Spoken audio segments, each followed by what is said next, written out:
It is in my nature to be a friend of the friendless. Religion is a matter between the man and his maker. Manpower without unity is not a strength unless it is harmonized and united properly, then it becomes a spiritual power. Today we must remove distinctions of high and low, rich and poor, caste or creed.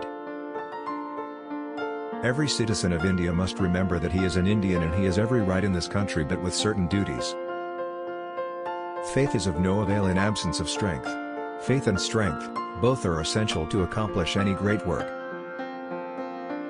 Ours is a non-violent war, it is Dharma Yuddha.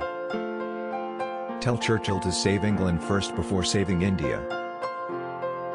The main task before India today is to consolidate herself into a well-knit and united power. Even if we lose the wealth of thousands, and our life is sacrificed, we should keep smiling and be cheerful, keeping our faith in God and truth. In a domestic government, unity and cooperation are essential requisites. Satyagraha is not a creed for the weak or the cowardly. By common endeavor we can raise the country to a new greatness, while a lack of unity will expose us to fresh calamities. A war based on Satyagraha is always of two kinds. One is the war we wage against injustice, and the other we fight our one weaknesses.